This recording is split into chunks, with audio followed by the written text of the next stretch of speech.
introduction, I run the Microsoft Accelerator program, and I have 13 children. We run 2 batches in every 6 months. So 13 plus 13, about 25, 26 companies graduate out of our program. Our job is to take good folks with good products and insanely make them successful. Our job is also to make them failures quickly if they're on the wrong path.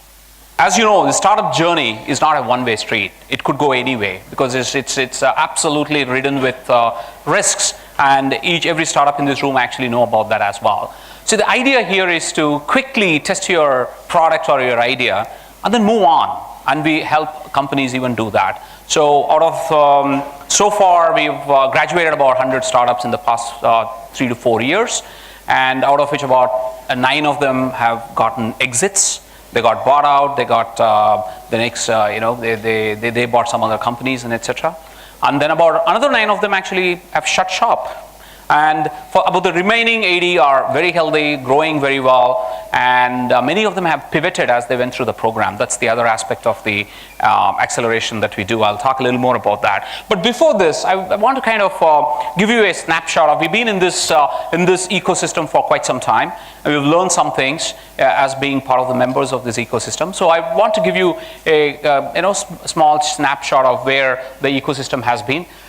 Today, India is about 3rd largest software ecosystem in the world, and some of them could contend that number. It could be 3rd or it could be 4th, but it's definitely in the top 5. And the reason I say that is because the definition of what a startup is changes from person to person or country to company, country to country. So if you were to look at it any which way, we got about 4,000 startups, technology-driven startups in the country, and we've got about 25,000 startups overall if you were to remove that filter of the technology per se. But we are looking at technology-driven startups, and there are about 4,000.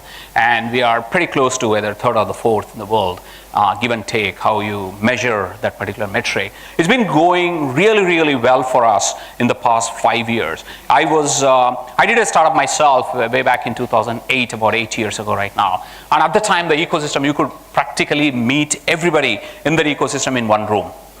Today, that's not the case. Today, we have various cities, each of them having their own startup ecosystem, and it's bubbling and growing all over the place. Bangalore has about 50% of these startups. Delhi has about 25-30% of the startup. And then Pune, and then Chennai, and then Hyderabad, all of them are growing really well.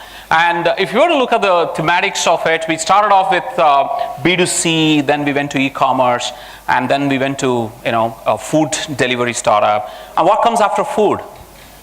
Healthcare, right? So we are slowly seeing the emergence and the maturity of the ecosystem go from more from a B2C direct problem solving of the individual entrepreneur's own experience to actually go into B2B2C and to B2B kind of maturity is what we are seeing. Currently, if you were to look at it, last year was the year of e-commerce. There's been a ton of growth in the in the investment cycles around that, and this year we are seeing the rise of the B2B take off. And it's actually a very good point, because if you were to see B2B, we have been struggling mainly because from a market perspective, the growth, consumption of software and IT was a bit sluggish initially, and that's exactly where we had trouble in terms of growing that particular market. But I think in the next 5 years, B2B across verticals is going to be a growth market for many of you. And particularly, if you were to look at the health tech, which is on the emerging vertical, we do see quite a lot of activity happening there. To witness that, we are seeing, outside, you've seen so many booths with so many startups which are coming in. Obviously, each of them have their own characteristics with the way they go up, but healthcare is one area where we see tremendous amount of disruption, as well as the use of technology to optimize your operations or even innovate on what you do in terms of patient care and all that. There are a bunch of major issues in India. If you were to look at all problems around the healthcare, India is the capital of those problems, because we've got about 1 billion people. And you talk about diabetes, we are number 1. You talk about cardiovascular, we are number 1. You talk about anything, hypertension, we are number 1. I mean, this is one area we really shine, right? So I think this is exactly the reason why this becomes a hotbed of innovation. Not only because we have large enough market for everything, but we are also the most constrained market for this particular field. We have the least infrastructure maturity. We have the least IT adoption. We have the least, maturity in terms of the processes and everything else, right? So you're actually, frankly, talking about grounds up innovation across the board. And this is exactly where the mindset of what has worked, what type of technology and the solutions has worked in a developed economies will not work here, period. And that's exactly where, that's the recipe for constrained innovation, and that's exactly why startups play a naturally good role in solving those problems in a unique manner, right? So, and if you were to say, that's exactly what we are starting to see. Number one, India never had wired line connections, right? Whoever has, even now, it's hard for me to explain to my daughter that there were telephones with wires going into the wall, right? It's very hard for her to even understand. So we leapfrogged that particular phase where we are mobile, not only mobile first, but where we are the mobile only country. There are billion mobile phones. There are 250 million smartphones. So all these consumers are in their pockets carrying much more IT-powered devices that you can ever have access to, right? So, and then you actually take a look at the data growth as well. Today, if you were to say YouTube, India is probably the number second or the third in the world for YouTube. You talk about WhatsApp, India is number 2 or so. I mean, the only reason India is number 2 is China has another WhatsApp kind of clone out there called WeChat. Otherwise, we would have been number 3. But we are number 3 right there. Facebook, we are number 3. So if you were to take a look at the usage of technology, we have completely leapfrogged. And if you were to look at the number of laptops in India or desktops in India, it's pathetically low. Right? Why? Is that because we completely leapfrogged that particular phase of technology development. So if you were to look at how we develop our apps or our solutions, we have to take cognizant of the fact that you are talking about a consumer who has never seen a laptop, or a consumer who has never seen any other conventional infrastructure solution. So you have to develop for that particular world, which means you have to develop for the cloud, which means it has to work on the mobile first. In fact, mobile only, correct? Which means you have to contend with the different type of languages. You have to contend with different type of input mechanisms. You have to contend with different kind of demographic settings.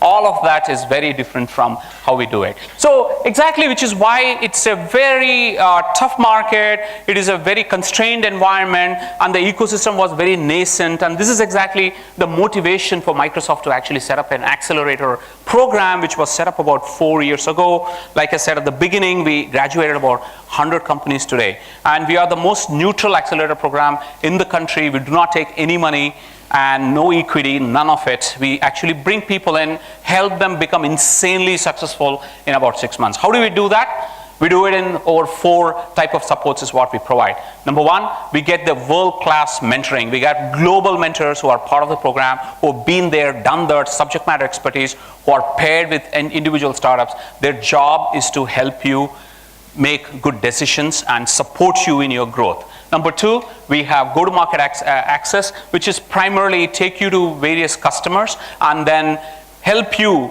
open doors from a market perspective. Number 3, we provide fantastic technology support.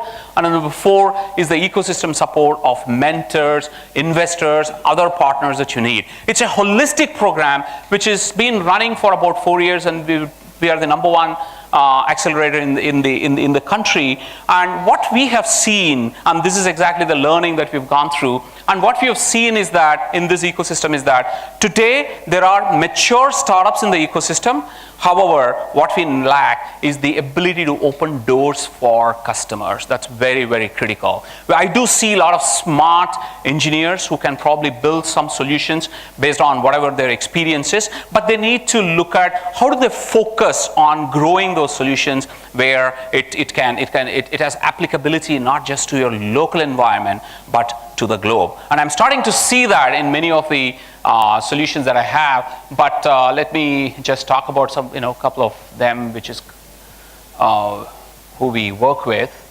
I think that's the last one. So this is, these are some of our portfolio company.